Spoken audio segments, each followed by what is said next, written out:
Hello everyone. बच्चों, आज का टॉपिक है रा के रूप या रा के प्रकार। ये प्रश्न आपके एग्ज़ाम में अक्सर आता है कि रा को कितने रूपों में विभाजित किया गया है, या रा के आप कौन कौन से रूप से अवगत हैं, या फिर रा के कितने प्रकार हैं। तो इसी टॉपिक को आज हम बहुत ध्यान से समझेंगे। रा के रूप या प्रकार की बात जब होती है तो हमें ये मालूम होना चाहिए कि रा के 3 रूप हैं। जैसे कि आप देख रहे हैं 3 रूप में, एक तो रा का सामान्य रूप, दूसरा जिसे हम कहते हैं कि इसी वर्ण के ऊपर हम रा लगा दें, है ना, और तीसरा आपका ये जो एक तिरछी लाइन के रूप में दिखाई दे रहा है, ये भी रा का ही एक रूप है। और फोर्थ है आपका ये उल्टे वी के आकार का जो शेप दिखाई दे रहा है, ये भी आपका रा का ही एक रूप है। अब ये दोनों, एक तिरछी लाइन वाला और एक उल्टे वी के आकार वाला जो रा है, दोनों एक ही प्रकार में आते हैं। तो इस प्रकार से रा के 3 रूप हुए, एक आपका सामान्य रूप, एक रेफ का रूप और तीसरा पदेन रूप। पदेन रूप मतलब जो दोनों रा हैं ये पदेन रूप में आते हैं। अब ये तीनों प्रकार को हम आगे समझेंगे कि कौन सा रेफ रूप में क्या होता है, पदेन रूप में क्या होता है, और पदेन रूप में ये दोनों ही रा किस प्रकार से और कहाँ कहाँ पर प्रयोग किए जाते हैं। सबसे पहले हम इसका पहला प्रकार देख लेते हैं, वो है आपका सामान्य रूप। रा का जो सामान्य रूप है, सामान्य शब्द का ही अर्थ है कि अपनी सामान्य अवस्था में, अपने सामान्य रूप में रहना। जो उसका असली रूप है, जो उसका ओरिजिनल रूप है, वही उसका सामान्य रूप है। अर्थात जो सामान्य रूप है, यहाँ देखिए आप इन सारे शब्दों में रा का ये सामान्य रूप आपको दिखाई दे रहा होगा। शब्द लिखे हैं मैंने राम, रहीम, रजत, रचना, रथ, रात और गहरा। और भी बहुत सारे शब्द हैं जिन सभी में रा के सामान्य रूप का ही प्रयोग होता है। तो इस रा को हम सामान्य रूप क्यों कहते हैं? क्योंकि यही रा आपको वर्णमाला के अंदर इसी रूप में दिखाई देता है। तो वर्णमाला का जो रूप है वो इसका सामान्य रूप है, उसका वास्तविक रूप है। तो इस सामान्य रूप को समझने के लिए मुझे नहीं लगता है कि आपको कुछ भी और बताना आवश्यक है। इस सामान्य रूप से सभी लोग भली भांति अवगत होंगे। इसलिए हम अब दूसरे रूप की बात करते हैं, रेफ के रूप में। ये तो हम सभी जानते हैं कि रा के इस रूप का प्रयोग भी हम बहुत सारे शब्दों में करते हैं, लेकिन इसका नाम क्या है, इस रूप को हम किस नाम से जानते हैं, ये शायद नहीं मालूम। तो मैं आज आपको बता देती हूँ कि ये है रा का रेफ रूप।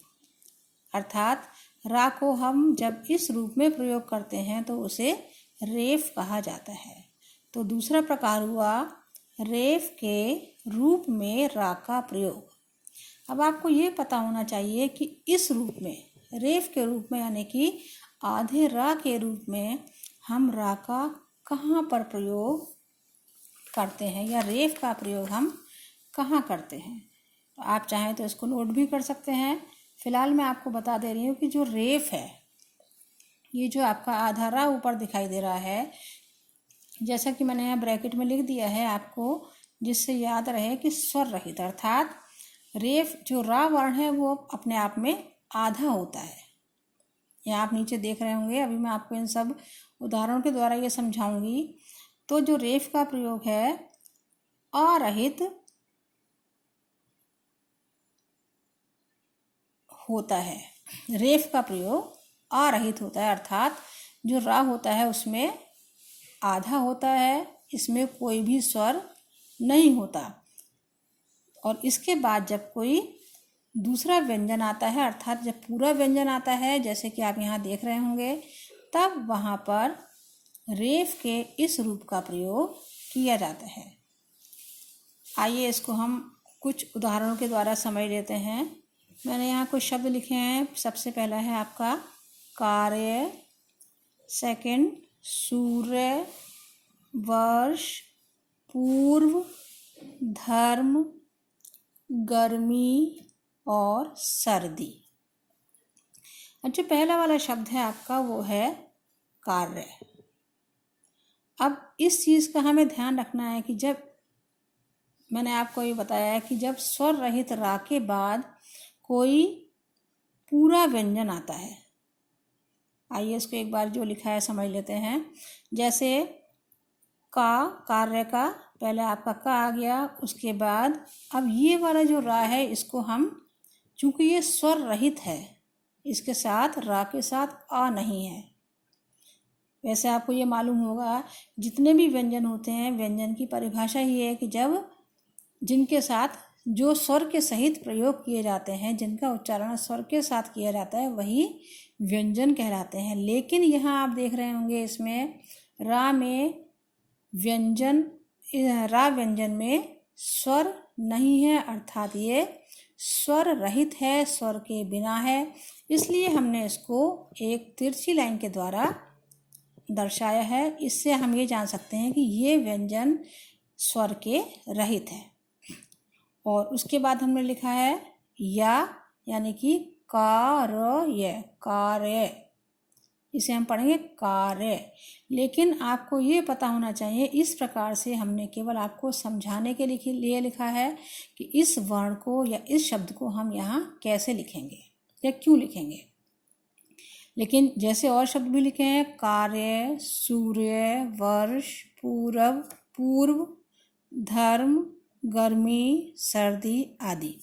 लेकिन आपको ये पता होना चाहिए कि ये सारे ही शब्द केवल आपको समझाने के लिए लिखे गए हैं। मानक हिंदी की अगर हम बात करें तो उस हिंदी मानक के अनुसार ये सभी शब्द अशुद्ध भाषा की श्रेणी में आएंगे। अतः आप केवल समझने के लिए इनको लिख सकते हैं, लेकिन इनका कहीं भी लिखित रूप में हम इस रूप से प्रयोग नहीं करेंगे। तो अब आप इसे फिर से समझ लीजिए। का स्वर रहित व्यंजन र, यानी कि आधा रा और या।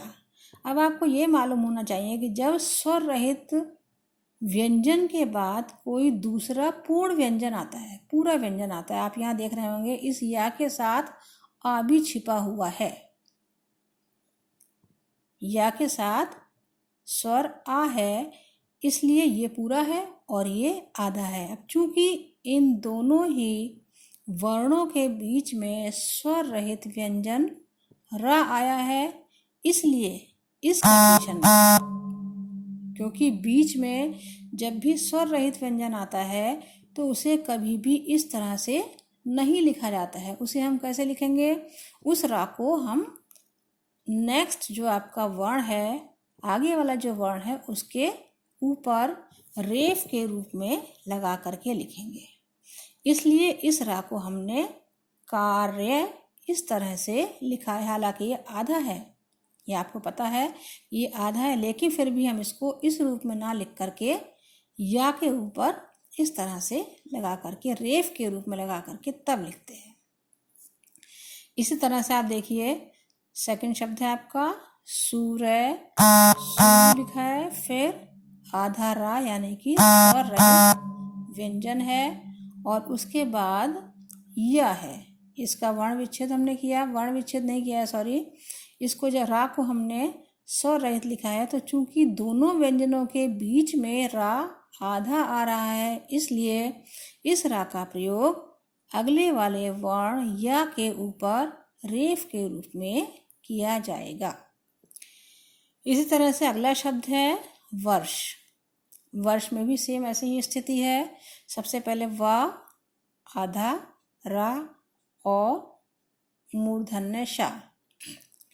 अब चूंकि जो पहला वाला वर्ण है वो भी आपका स्वर सहित है और अंतिम वर्ण भी स्वर सहित है, लेकिन जो बीच वाला रा है वो स्वर रहित है या स्वर के बिना है। अब चूंकि इसके पहले भी और इसके बाद भी दोनों ही वर्ण स्वर के साथ हैं और ये बीच में अकेला स्वर के रहित है, इसलिए इस र का प्रयोग हम रेफ के रूप में यानी कि उसके आगे वाले वर्ण के ऊपर इस तरह से करेंगे और शब्द बनेगा आपका वर्ष।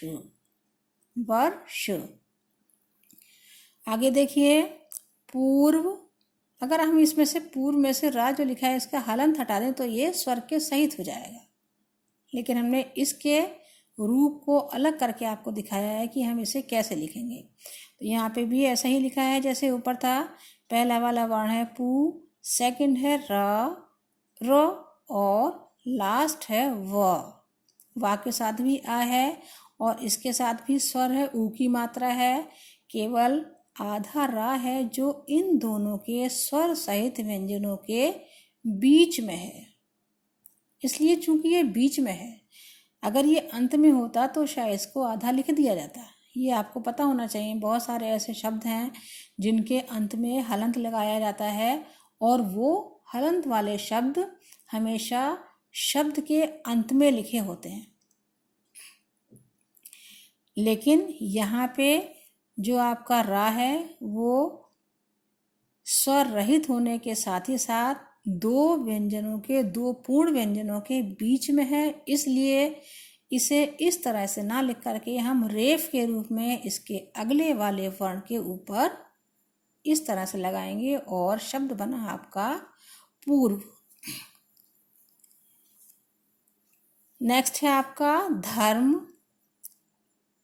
फिर देखिए वैसे ही लिखा है, धा स्वर सहित है, रा स्वर रहित है और माँ भी स्वर सहित है। तो चूंकि ये रेफ इन दोनों पूर्ण व्यंजनों के बीच में आधा है, इसलिए इस स्वर रहित व्यंजन को हम माँ के ऊपर रेफ के रूप में लगाएंगे और शब्द बनेगा आपका धर्म। नेक्स्ट देखिए गर्मी। ग उसके बाद आधा रा या स्वर रहित र, उसके बाद पूर्ण माँ और माँ के ऊपर स्वर है बड़ी ई की मात्रा। तो यहाँ भी सेम ऐसा ही है जैसे ऊपर था। सबसे पहले आपका पूर्ण गा है, पूर्ण माँ है और माँ के साथ बड़ी ई की मात्रा भी है।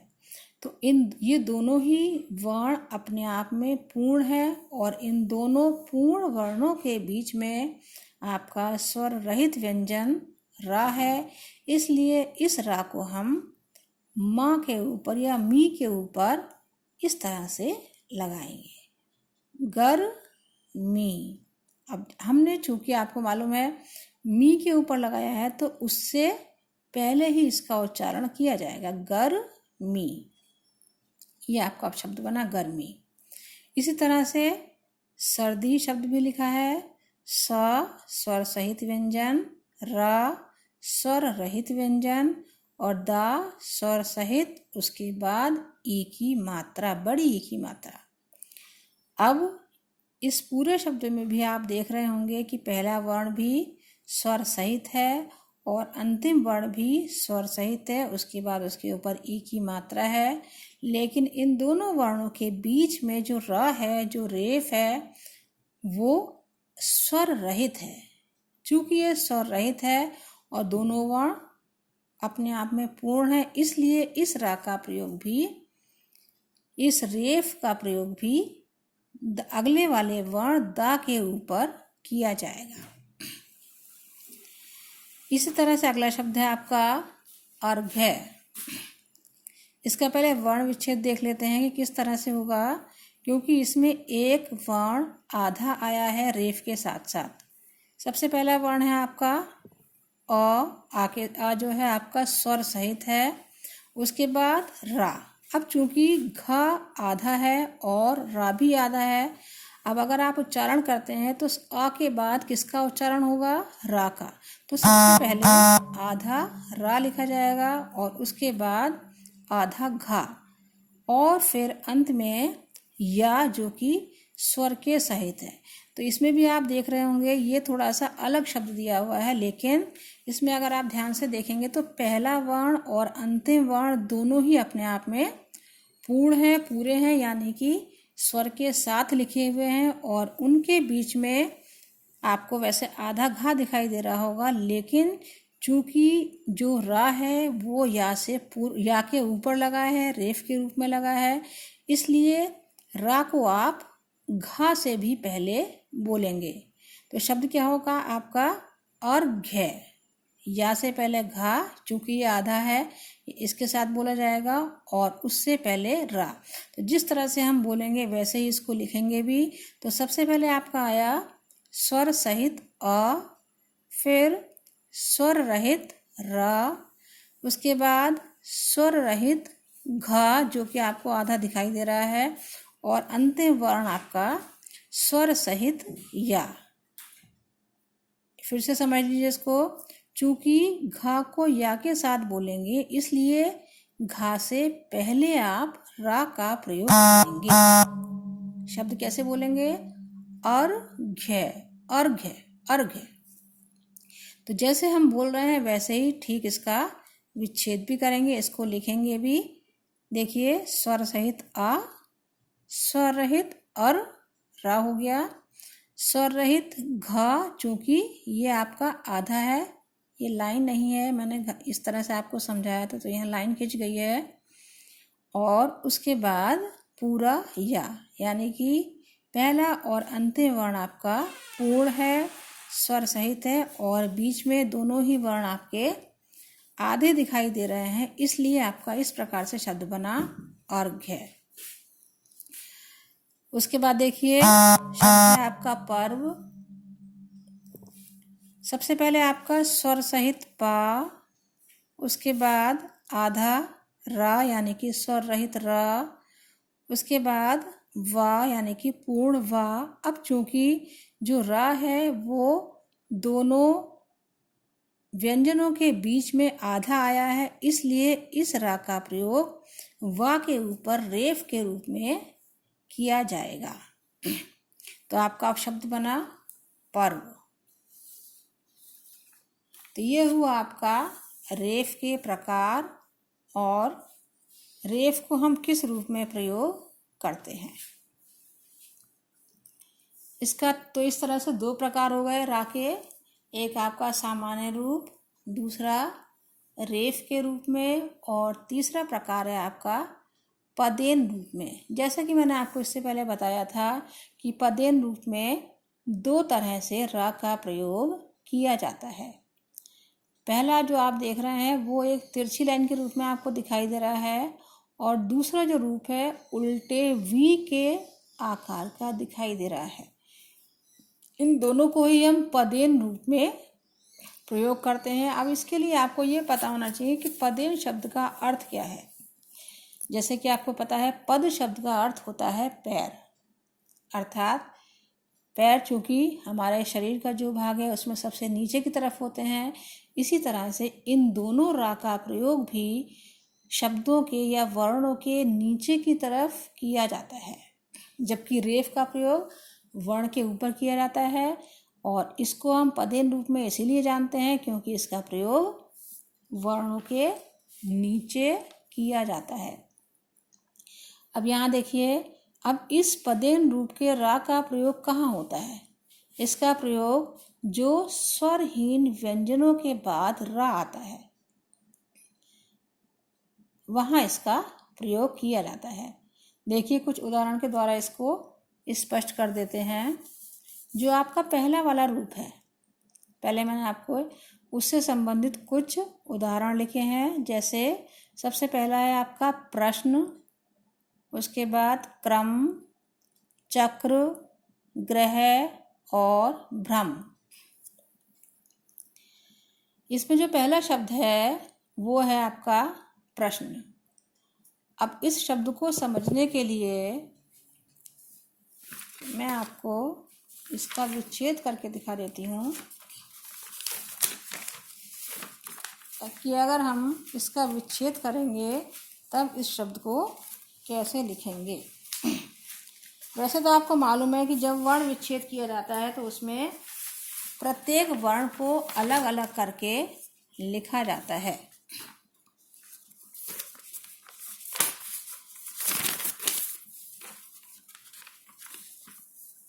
देखिए ये है आपका प्रश्न। प्रश्न को आप कैसे लिखेंगे? ये प्रश्न शब्द दिया है, इसका जब हम वर्ण विच्छेद करते हैं तो सबसे वैसे तो आपको देखने में ऐसा लग रहा होगा कि जो प्रश्न में पा है वो पूरा है, लेकिन जब आप विच्छेद करेंगे तो आपको ये मालूम होना चाहिए कि पा इसमें आधा है या पा इसमें स्वर रहित है। तो इसे कैसे लिखेंगे? अब किसी भी व्यंजन को स्वर रहित दर्शाने के लिए उसके नीचे हम हलंत लगाते हैं। इस प्रकार का तिरछी लाइन खींचते हैं, इसे हम बोलते हैं हलंत।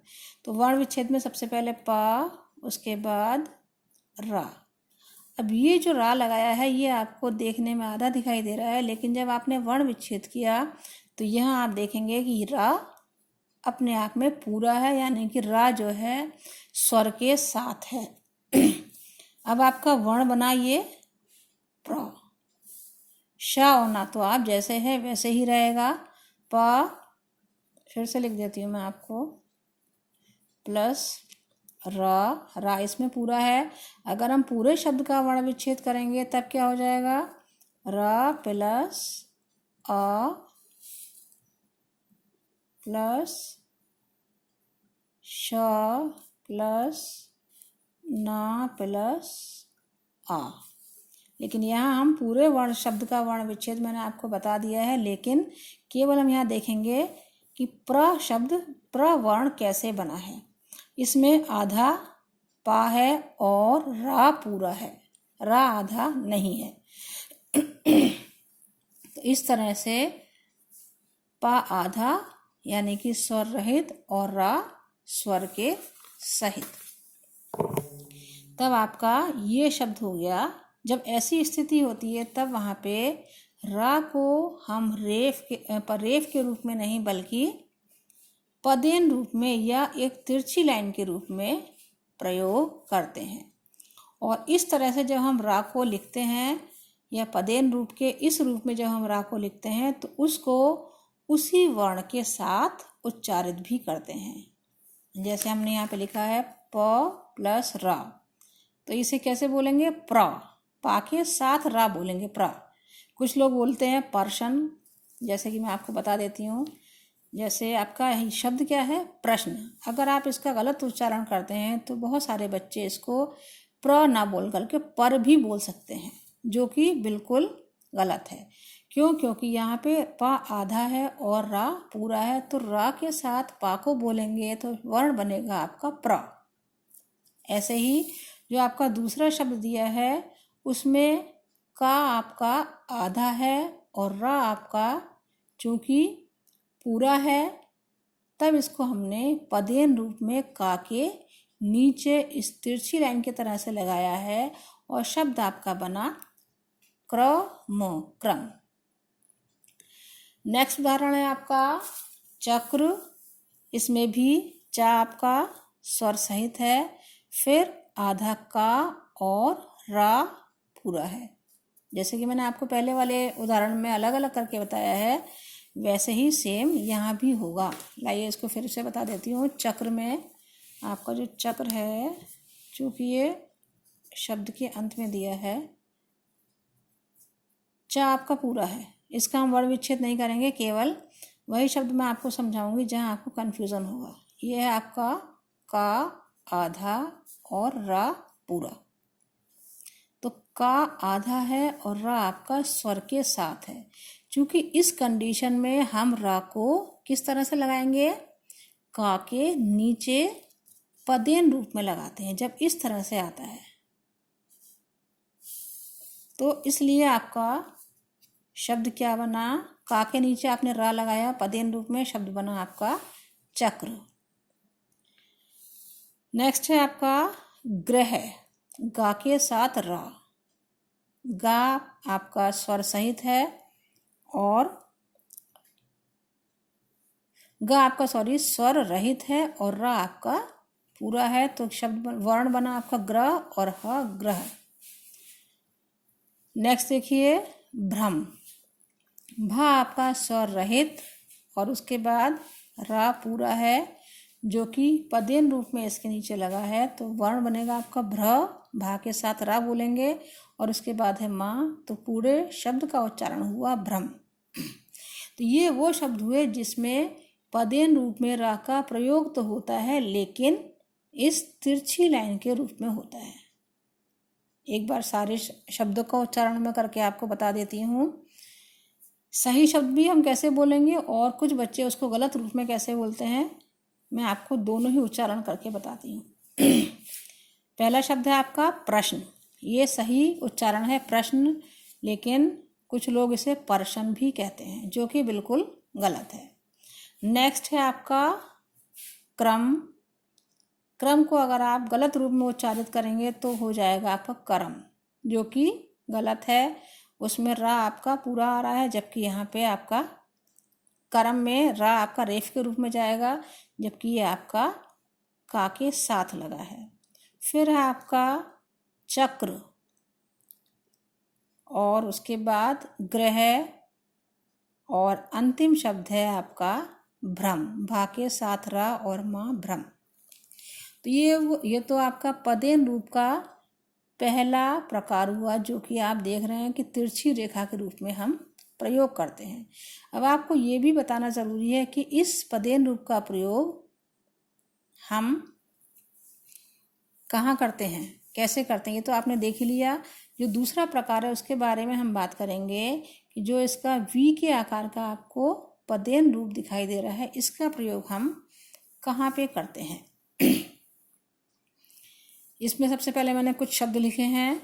आपको ये मालूम होना चाहिए कि जो पहले वाला प्रकार आपने पढ़ा है, रूप जो आपने पढ़ा है, इसका प्रयोग हम पाई वाले व्यंजनों के साथ करते हैं। अब पाई वाले व्यंजन क्या होते हैं ये आपको पता होना चाहिए।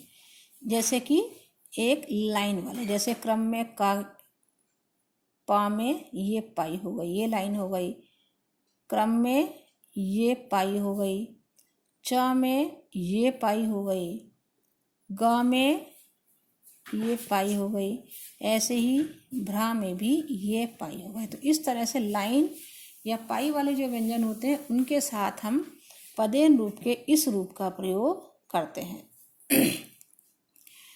अब देखिए इसके जो दूसरा रूप आपको वी के आकार का दिखाई दे रहा है, उसका प्रयोग हम किन व्यंजनों के साथ करते हैं ये आपको मालूम होना चाहिए। उसके लिए सबसे पहले मैंने कुछ उदाहरण लिखे हैं, जैसे truck, drum, trolley, train, driver. इसके अलावा और भी बहुत सारे उदाहरण हैं जिन्हें आप खुद से भी अपने आप लिख करके देख सकते हैं कि इन व्यंजनों के साथ किस रा का प्रयोग या रा के किस रूप का प्रयोग किया जाएगा। तो इसमें जो पहला उदाहरण है ट्रा, सबसे पहले आपको ये बता दूं कि इस रूप का प्रयोग यहाँ क्यों किया गया है। जैसे आप चाहें तो नोट कर लीजिए कि जितने भी गोलाकार व्यंजन होते हैं, गोलाकार से मतलब है जो गोल आकार लिए होते हैं, जैसे आपका टा, दूसरे वाले में आपका दिया है डा, ये सभी गोलाकार रूप में बने हुए व्यंजन है। ये पाई वाले व्यंजन नहीं है। इसलिए जितने भी गोलाकार व्यंजन होते हैं अधिकतर टा और डा में, इसके अलावा और शब्द भी ऐसे हो सकते हैं, लेकिन फ़िलहाल मुझे इतने शब्द दिमाग में आ रहे हैं वो मैंने यहाँ लिख दिए हैं कि इन गोलाकार वर्णों के साथ इस पदेन रूप के इस रूप का प्रयोग किया जाएगा। तो याद रखने वाली बात केवल ये है कि पदेन रूप के इन दोनों प्रकारों का प्रयोग किन किन व्यंजनों के साथ किया जाता है। पहले प्रकार का प्रयोग कहाँ किया जाता है, स्वर रहित व्यंजन के बाद, और दूसरे प्रकार का प्रयोग गोलाकार व्यंजनों के साथ किया जाता है। बच्चों आज इतना ही है और अगले वीडियो का आप इंतज़ार करिए, उसके बाद मैं आपके लिए कोई और अच्छा सा टॉपिक लेकर के आऊँगी। तब तक के लिए स्वस्थ रहिए और मुस्कुराते रहिए।